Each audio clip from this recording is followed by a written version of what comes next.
ಮಾಡ್ತಾ ಇದ್ದೇವೆ. ಅದರ ನಿಮಿತ್ತವಾಗಿ ಭಾರತೀಯ ಜನತಾ ಪಕ್ಷದ ವತಿಯಿಂದ ಡಾಕ್ಟರ್ ಬಾಬಾ ಸಾಹೇಬ್ ಅಂಬೇಡ್ಕರ್ ಕಾಲದಲ್ಲಿ ಆಗಿರ್ತಕ್ಕಂಥ ಎಲ್ಲ ಅಭಿವೃದ್ಧಿಗಳ ಬಗ್ಗೆ, ಶಾಸನಗಳ ಬಗ್ಗೆ ಚರ್ಚೆಯನ್ನು ಮಾಡ್ತಕ್ಕಂಥದ್ದು 13ರಿಂದ 20ರವರೆಗೂ ನಿರಂತರವಾಗಿ ನಡೀತಾ ಇದೆ.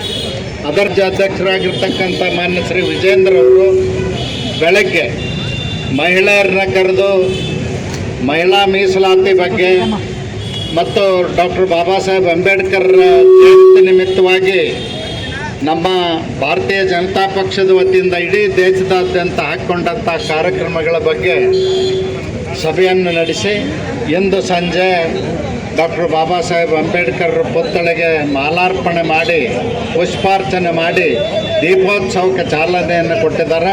ಅವ್ರಿಗೆ ನಾನು ಇವತ್ತು ಮಾಡಿರ್ತಕ್ಕಂಥ ಕಾರ್ಯಕ್ರಮಗಳ ಬಗ್ಗೆ ಮತ್ತು ಭಾರತೀಯ ಜನತಾ ಪಕ್ಷದ ಅಧ್ಯಕ್ಷರಾಗಿ ಶಾಸಕರಾಗಿ ಅವರು ತೋರಿಸ್ತಕ್ಕಂಥ ಉತ್ಸಾಹಕ್ಕಾಗಿ ಅವರಿಗೆ ಅಭಿನಂದನೆಗಳು ಸಲ್ಲಿಸಿ ನಾನು ಮಾತು ಮುಗಿಸ್ತೇನೆ. ನಮಸ್ಕಾರ. ಸಂವಿಧಾನ ಶಿಲ್ಪಿ ಡಾಕ್ಟರ್ BR ಅಂಬೇಡ್ಕರ್ ಅವರ 135ನೆಯ ಜಯಂತ್ಯೋತ್ಸವ ನಾಳೆ ದಿನ.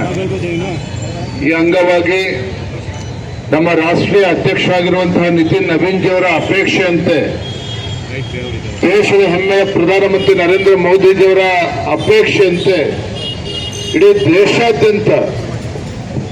ದೇಶಾದ್ಯಂತ ಕರ್ನಾಟಕ ರಾಜ್ಯದಲ್ಲೂ ಸಹ ಬಾಬಾ ಸಾಹೇಬ್ ಅಂಬೇಡ್ಕರ್ ಅವರ ಪುತ್ಥಳಿಯನ್ನ ಸ್ವಚ್ಛತೆಗೊಳಿಸ್ತಕ್ಕಂಥದ್ದು, ದೀಪವನ್ನ ಬೆಳಗೋದ್ರ ಮುಖೇನ ಬಾಬಾ ಸಾಹೇಬ್ ಅಂಬೇಡ್ಕರ್ ಅವರ ಸಂದೇಶವನ್ನ ನಾಡಿಗೆ ತಲುಪಿಸುವಂತ ಕೆಲಸ ಭಾರತೀಯ ಜನತಾ ಪಾರ್ಟಿ ಹಮ್ಮಿಕೊಂಡಿರುವಂಥದ್ದು. ಈ ಸಂದರ್ಭದಲ್ಲಿ ನಮ್ಮ ಮಾಜಿ ಉಪಮುಖ್ಯಮಂತ್ರಿಗಳು, ಚಿತ್ರದುರ್ಗ ಜಿಲ್ಲೆಯ ಹೆಮ್ಮೆಯ ಸಂಸದರಾಗಿರುವಂತಹ ಗೋವಿಂದ ಕಾರಜೋಳಜಿ ಅವರಿದ್ದಾರೆ, ಪ್ರಧಾನ ಕಾರ್ಯದರ್ಶಿಗಳಾಗಿರುವಂತಹ ನಂದೀಶ್ ರೆಡ್ಡಿ ಅವರಿದ್ದಾರೆ, ಕೇಂದ್ರದ ಜಿಲ್ಲೆಯ ಅಧ್ಯಕ್ಷರಾಗಿರುವಂತಹ ಸಪ್ತಗಿರಿ ಗೌಡ ಅವರಿದ್ದಾರೆ, ಬೆಂಗಳೂರು ಉತ್ತರ ಭಾಗದ ಅಧ್ಯಕ್ಷರಾಗಿರುವಂತಹ ನಮ್ಮ ಹರೀಶ್ ಅವರಿದ್ದಾರೆ, ಜಗದೀಶ್ ಹಿರೇಮನಿ ಅವರಿದ್ದಾರೆ, ರಾಮಮೂರ್ತಿ ಅವರಿದ್ದಾರೆ, ಶಿವಪ್ರಕಾಶ್ ಅವರು, ಗೋಪಾಲಕೃಷ್ಣ ಅವರು, ಎಲ್ಲ ನಮ್ಮ ಪಕ್ಷದ ಮುಖಂಡರು, ಸಂಪತ್ ಅವರು ಎಲ್ಲರೂ ಕೂಡ ಇದ್ದಾರೆ. ನಾನು ಈ ಸಂದರ್ಭದಲ್ಲಿ ಹೇಳುವಂಥದ್ದು ಇಷ್ಟೇನೆ, ಸಂವಿಧಾನ ಶಿಲ್ಪಿ ಬಾಬಾ ಸಾಹೇಬ್ ಅಂಬೇಡ್ಕರ್ ಅವರಿಗೆ ಸ್ವಾತಂತ್ರ್ಯ ಬಂದ ನಂತರದಲ್ಲಿ ಅವರಿಗೆ ಗೌರವನ ಕೊಡುವಂತ ಕೆಲಸ ಯಾವ್ದಾರ ಒಂದು ಪಕ್ಷ ಮಾಡಿದೆ ಅಂತ ಹೇಳಿದ್ರು ಭಾರತೀಯ ಜನತಾ ಪಾರ್ಟಿ ಅನ್ನೋದನ್ನ ಬಹಳ ಹೆಮ್ಮೆಯಿಂದ ಹೇಳೋದಕ್ಕೆ ಇಷ್ಟಪಡ್ತೇನೆ.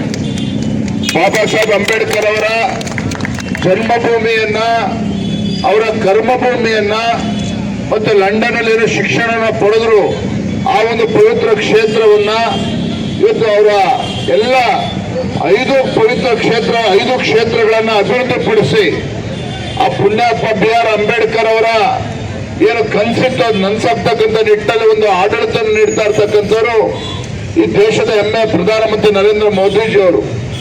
ನಮ್ಮೆಲ್ಲರ ಕರ್ತವ್ಯ ಇದೆ. ಕಾಂಗ್ರೆಸ್ ಪಕ್ಷ ಇವತ್ತು ಬಾಬಾ ಸಾಹೇಬ್ ಅಂಬೇಡ್ಕರ್ ಅವರನ್ನ, ದಲಿತರನ್ನ, ಶೋಷಿತ ಸಮುದಾಯಗಳನ್ನ ಕೇವಲ ಮತ ಬ್ಯಾಂಕ್ ಆಗಿ ಇವತ್ತು ದುರ್ಬಳಕೆ ಮಾಡಿಕೊಂಡು ಆ ಸಮುದಾಯಗಳಿಗೆ ಅನ್ಯಾಯ ಮಾಡುವಂತ ಕೆಲಸ ಇವತ್ತು ಕಾಂಗ್ರೆಸ್ ಪಕ್ಷ ಇವತ್ತು ಮಾಡ್ತಾ ಇದೆ ಕೂಡ ಅರ್ಥ ಮಾಡಿಕೊಂಡು ಇವತ್ತು ಭಾರತೀಯ ಜನತಾ ಪಾರ್ಟಿ ಶೋಷಿತ ಸಮುದಾಯಗಳಿಗಾಗಲಿ ಇವತ್ತು ಬಾಬಾ ಸಾಹೇಬ್ ಅಂಬೇಡ್ಕರ್ ಅವರಿಗೆ ಗೌರವ ಕೊಡುವಂತ ಕೆಲಸ ಯಾರು ಮಾಡಿದ್ದಾರೆ ಅಂತ ಹೇಳಿದ್ರೆ ಅದು ಭಾರತೀಯ ಜನತಾ ಪಾರ್ಟಿ ಮಾಡಿದೆ, ನರೇಂದ್ರ ಮೋದಿಜಿ ಅವರು ಮಾಡಿದ್ದಾರೆ, ಸನ್ಮಾನ್ಯ ಯಡಿಯೂರಪ್ಪ ಅವರು ಮಾಡಿದ್ದಾರೆ. ಅದನ್ನು ನಾವೆಲ್ಲರೂ ಕೂಡ ನೆನಪು ಮಾಡ್ಕೋಬೇಕು ಅನ್ನೋ ಮಾತನ್ನ ಸಂದರ್ಭ ಹೇಳ್ತಾ, ನಿಮ್ಮೆಲ್ಲರಿಗೂ ಗೊತ್ತಿದೆ ಡಾಕ್ಟರ್ BR ಅಂಬೇಡ್ಕರ್ ಅವರ ಪುಣ್ಯ ಸ್ಮರಣೆಯನ್ನ ನಾವು ನಾಳೆ ಮಾಡ್ತಕ್ಕಂಥದ್ದಿದೆ. ಅದಕ್ಕೆ ಮುಂಚಿತವಾಗಿ ಇವತ್ತು ಅವರ ಪುತ್ಥಳಿಗಳನ್ನು ಸ್ವಚ್ಛತೆಯನ್ನ ಮಾಡಿ ದೀಪದ ಬೆಳಕಿನಿಂದ ಅಲಂಕಾರವನ್ನ ಮಾಡಿ ಅವರು ಈ ಕಾರ್ಯಕ್ರಮಕ್ಕೆ ಬಂದಿದ್ದಾರೆ. ಅವರಿಗೆ ತುಂಬು ಹೃದಯದ ಧನ್ಯವಾದಗಳನ್ನು ತಿಳಿಸ್ಲಿಕ್ಕೆ ಇಷ್ಟಪಡ್ತೇನೆ. ಹಾಗೂ ಮಾಜಿ ಉಪಮುಖ್ಯಮಂತ್ರಿಗಳಾಗಿರ್ತಕ್ಕಂಥ ಶ್ರೀಯುತ ಅರವಿಂದ್ ಕಾರಜೋಳಜಿ ಅವರು ಬಂದಿದ್ದಾರೆ, ಗೋವಿಂದ್ ಕಾರಜೋಳಜಿ ಅವರು ಬಂದಿದ್ದಾರೆ. ಅವ್ರಿಗೂ ಕೂಡ ನಾವೆಲ್ಲರ ಪರವಾಗಿ ನಾನು ಧನ್ಯವಾದಗಳನ್ನು ತಿಳಿಸ್ಲಿಕ್ಕೆ, ಆಚರಿಸಲಿಕ್ಕೆ ಇವತ್ತು ಬಂದಿದ್ದಾರೆ.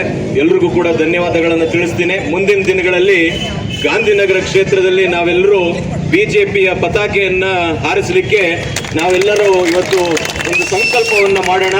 ಅದಕ್ಕೆ ನಾಂದಿಯನ್ನ ಹಾಡಲಿಕ್ಕೆ ಇವತ್ತು ನಮ್ಮ ರಾಜ್ಯದ ಎಲ್ಲ ನಾಯಕರು ಇವತ್ತು ನಮಗೆ ಹೆಗಲಿಗೆ ಹೆಗಲು ಕೊಟ್ಟು ಇವತ್ತು ನಮ್ಮ ಜೊತೆಗೆ ಬಂದು ನಿಂತಿದ್ದಾರೆ. ಅವರಿಗೆ ನಾವು ಧೈರ್ಯ ತುಂಬಿ ಕಳಿಸೋಣ. ಮುಂದಿನ ಚುನಾವಣೆಯಲ್ಲಿ ಗಾಂಧಿನಗರವನ್ನು ಸೇರಿಸಿ ಇಡೀ ರಾಜ್ಯದಲ್ಲಿ ನಾವು ಬಿಜೆಪಿಯನ್ನ ಗೆಲ್ಲಿಸಿ ಬಿಜೆಪಿಯ ಸರ್ಕಾರವನ್ನ ತರಲಿಕ್ಕೆ ನಾವು ಇಲ್ಲಿಂದಲೇ ಶುರು ಮಾಡಬೇಕು ಅಂತ ಹೇಳ್ತಾ ಇವತ್ತು ಕಾರ್ಯಕ್ರಮಕ್ಕೆ ಬಂದಿರತಕ್ಕಂಥ ಎಲ್ಲ ನನ್ನ ಗಾಂಧಿನಗರದ ಪ್ರೀತಿಯ ಕಾರ್ಯಕರ್ತರಿಗೆ ನಾನು ಮತ್ತೊಮ್ಮೆ ಹೃದಯಪೂರ್ವಕವಾದಂತಹ ಧನ್ಯವಾದ.